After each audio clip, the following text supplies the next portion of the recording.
Hello everyone, welcome to our channel smart study with RS. आज के lecture के अंदर हम साइंस का क्लास 10th का पेपर नंबर 4 डिस्कस करेंगे कि इसमें किस तरह के क्वेश्चन आए हैं। तो आप नोट कर लेना और कुछ क्वेश्चन मैं यहाँ पे सोल्व भी करवाऊँगा ऑप्शन टाइप, उनको भी आप अच्छे से याद कर लेना। फाइनल एग्ज़ाम के लिए ज़रूर आपके बेनिफिट रहेंगे। मैक्सिमम मार्क्स यह पेपर ये 60 का रहेगा और टाइम रहेगा 3 आवर्स। तो स्टार्ट करते हैं बिना किसी देरी के। पहला क्वेश्चन यहाँ से पूछा गया है, sine i by sine r is equal to n संबंध ये कौन सा रूल है? ये स्नेल का नियम है। Option number first. विद्युत धारा का एसआई मात्रक क्या है? तो एम्पियर हो जाएगा फर्स्ट ऑप्शन। किसी विद्युत परिपथ में एमीटर को कैसे जोड़ा जाता है? तो श्रेणी क्रम में जोड़ा जाता है, सीरीज भी कह सकते हो, सीरीज में। उसके बाद नेक्स्ट है, किसी सामान्य दृष्टि के लिए निकट बिंदु कितना होता है? तो निकट बिंदु हमारी आंखों के लिए एक फिक्स है कि ये 25 सेंटीमीटर तक है। निकट जो दृष्टि हमारे नेत्र की 25 सेंटीमीटर निकट बिंदु होता है। निम्नलिखित कथन और कारण दे रखा है, इनमें से एक कथन है और एक कारण है, वो चेक करना है कि बाह्य बाह्य अंतरिक्ष में आकाश नीला दिखाई देने की अपेक्षा गहरा व काला दिखाई देता है। बाह्य अंतरिक्ष में वायुमंडल न होने के कारण सूर्य के प्रकाश का प्रकीर्णन नहीं होता। तो यहाँ पे ए और आर दोनों सत्य हैं और आर ए की सही व्याख्या भी करता है। ऑप्शन नंबर फर्स्ट हो जाएगा यहाँ पे राइट। नेक्स्ट क्वेश्चन है, सामान्य नेत्र 25 सेंटीमीटर से निकट रखी वस्तुओं को सुस्पष्ट नहीं देख सकते क्योंकि फोकस दूरी है जो हमारी आँख की, फोकस दूरी को 25 सेंटीमीटर से कम नहीं किया जा सकता, से कम नहीं किया जा सकता। तो ये आंसर हो जाएगा इसका क्वेश्चन नंबर 6 का। ठीक है। उसके बाद है, विद्युत परिपथ का क्या अर्थ है? कि जो हमारा विद्युत का प्रवाह होता है उसका क्या मतलब है? उसके बाद है, विद्युत धारा के मात्रक की परिभाषा दीजिए। तो 1 एम्पियर को परिभाषित करना है तो हमारे पास आई क्या हो जाता है, I is equal to Q by T होता है। तो यहाँ पे 1 सेकंड के अंदर कितना कूलम आवेश प्रवाह हुआ है तो उसको कहेंगे 1 एम्पियर। ठीक है। तो इस फॉर्मूले से इसकी डेफिनेशन हो जाएगी। उसके बाद ये क्वेश्चन हर पेपर में आ रहा है भाई, 6 ओम के प्रतिरोध से 125 जूल ऊष्मा प्रति सेकंड उत्पन्न हो रही है, प्रतिधारका के सिरों का विभवांतर ज्ञात कीजिए। तो यहाँ पे फॉर्मूला जो यूज होगा, इसमें फॉर्मूला यूज होगा h is equal to v square by r into t. ये बना किससे है? ये इसी फॉर्मूले से बना है, h is equal to i square r t से। तो यहाँ पे ये फॉर्मूला यूज हो जाएगा। आपने निकालना इस क्वेश्चन में क्या है, विभवांतर वी की वैल्यू निकालनी है। तो यहाँ पे बाकी सब वैल्यू चीज़ें दे रखी है, 6 ओम, आर की वैल्यू 6 ओम है और यहाँ पे एच कितना दे रखा है, 125 जूल प्रति सेकंड, तो टाइम दे रखा है 1 सेकंड। तो यहाँ पे वी की वैल्यू निकालनी है, इस फॉर्मूले में वैल्यू पुट कर देना बस। पाशर्व क्रम में जुड़े प्रतिरोधों का कुल प्रतिरोध ज्ञात करने के लिए जो हम समांतर क्रम में प्रतिरोध जो अटैच करते हैं तो उनका फॉर्मूला हो जाएगा 1/r is equal to 1/r1 plus 1/r2 so on. ऐसे ये होता है हमारा समांतर क्रम में, समांतर क्रम। और अगर श्रेणी क्रम सीरीज की बात करें तो सीरीज में क्या है, डायरेक्ट जो जुड़ जाता है, R S is equal to R1 plus R2 plus R3 और सो ऑन। ये सीरीज है, ये पैरेलल है। चुंबकीय क्षेत्र से आप क्या समझते हैं? किसी छड़ चुंबक की शक्ति ध्रुवों पर अधिक होती है। उदाहरण सही से समझाइए। तो ये क्वेश्चन पूछा गया था 2 नंबर का। उसके बाद नेक्स्ट क्वेश्चन है हमारे पास कि विद्युत धारा में परिवर्तन करने पर सीधे धारावाही चालक में उत्पन्न चुंबकीय क्षेत्र की प्रबलता पर क्या प्रभाव पड़ता है? अगर विद्युत धारा में परिवर्तन करेंगे, विद्युत धारा को बढ़ाएंगे, प्लस करेंगे, तो बढ़ाने पर हमारी जो चुंबकीय क्षेत्र की प्रबलता या शक्ति है वो भी प्लस होगी, मतलब बढ़ेगी। डायरेक्टली प्रोपोर्शन है यहाँ पे। उसके बाद है, अथवा में क्वेश्चन पूछा गया है कि दक्षिण हस्त अंगुष्ठ नियम का वर्णन कीजिए, ये पूछा है। नेक्स्ट यहाँ पे बी क्वेश्चन किया कि विद्युत धारावाही वृत्ताकार पाथ के कारण चुंबकीय क्षेत्र का वर्णन कीजिए। तो ये एक चीज करनी है। उसके बाद ये क्वेश्चन पूछा गया है 10वां क्वेश्चन में क्या है कि एक क्वेश्चन सेट कर लेते। 5 सेंटीमीटर लंबाई का कोई बिंब वस्तु 30 सेंटीमीटर वक्रता त्रिज्या के साथ किसी उत्तल दर्पण के सामने 20 सेंटीमीटर की दूरी पर रखा गया है। प्रतिबिंब की स्थिति। तो यहाँ पे क्या हो जाएगा, जो गिवन है एच नोट है, ये शुरू में 5 सेंटीमीटर दे रखा है। उसके बाद वक्रता त्रिज्या आर की वैल्यू 30 सेंटीमीटर दे रखी है। और उत्तल दर्पण के सामने तो यहाँ पे क्या है, यहाँ आर से मैं एफ निकाल लूँगा। F is equal to R by 2। तो एफ हो जाएगा यहाँ से 15 सेंटीमीटर और प्लस होगा क्योंकि उत्तल दर्पण है और 20 सेंटीमीटर की दूरी पर रखा गया है, तो यू की वैल्यू हो जाएगी -20 सेंटीमीटर। तो यहाँ से क्या हो जाएगा, 1/f is equal to formula लगेगा जो दर्पण का 1/f is equal to 1/v plus 1/u। ये फॉर्मूला आपका लगेगा 1/f is equal to 1/v plus 1/u। तो यहाँ से प्रतिबिंब की स्थिति, प्रकृति, साइज सब पता चल जाएगा। उसके बाद नेक्स्ट क्वेश्चन है, लेंस की अक्षमता ज्ञात कीजिए और वर्णन कीजिए।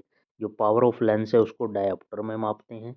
तो P is equal to 1/f होता है अगर हम इन मीटर काउंट कर रहे हैं, और P is equal to 100/f, f क्या होगा इन सेंटीमीटर।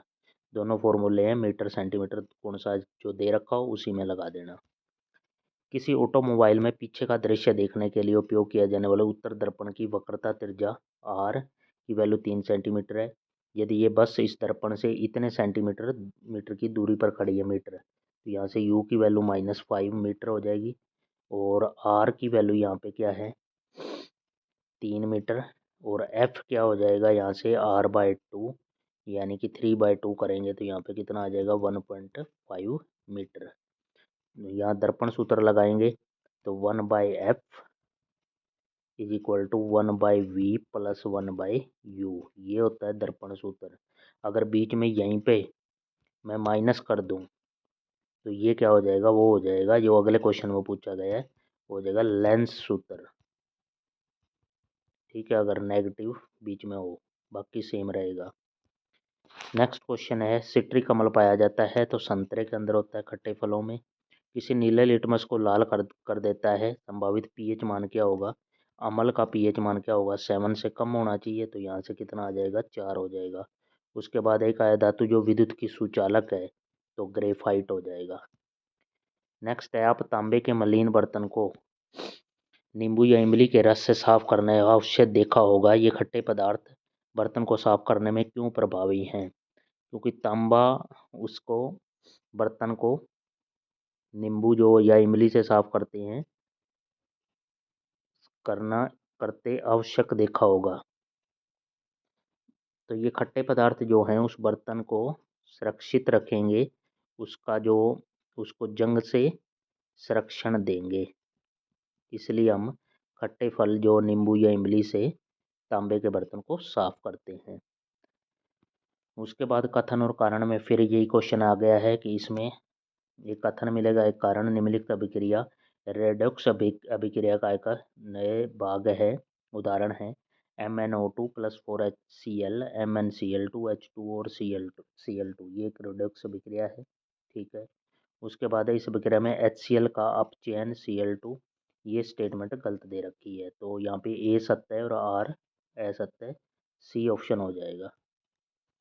वियोजन या अपघटन अभिक्रिया से आप क्या समझते हैं, उसमें आपने एक समीकरण सहित एक यहाँ पे क्या है कि कोई ए अभी है रिएक्टेंट, वो क्या है बी और सी में टूट जाएगा या आगे सोन। तो ये क्या होगी वियोजन या अपघटन अभिक्रिया। उसके बाद नेक्स्ट क्वेश्चन है, बेकिंग सोडा का सूत्र नाम ये लिखना है। सोडियम हाइड्रोजन कार्बोनेट विलयन को गर्म करने पर क्या होता है, रासायनिक समीकरण भी लिखना है। बेकिंग सोडा जो खाने वाला है सोडा है NaHCO3। तो ये होता है इसका फॉर्मूला, सोडियम हाइड्रोजन कार्बोनेट इसका नाम हो जाएगा। उसके बाद है विरंजक चूर्ण। 18वां क्वेश्चन जो है विरंजक चूर्ण, यहाँ पे हो जाएगा CaOCl2। ये इसके उपयोग लिखने हैं। खनिज और एशक में अंतर, डिफरेंस बताना है यहाँ पे खनिज और एशक में। या फिर इसी के अथवा में है Na2O और MgO के निर्माण प्रक्रम को समझाइए। और पेंटेन है जो हमारा एल्केन ग्रुप है, इसके समावयव लिखिए। C5H12 जैसे लिख रखा है C5H12, तो C6 होगा तो H कितना हो जाएगा 14 हो जाएगा। इस तरह C7 करेंगे तो H कितना हो जाएगा 16 हो जाएगा ऐसे। उसके बाद है हाइड्रोजनीकरण क्या है, इसका औद्योगिक अनुप्रयोग बताइए। तो हाइड्रोजनीकरण एक अभिक्रिया होती है जिसमें 443 केल्विन पर निकल उत्प्रेरक के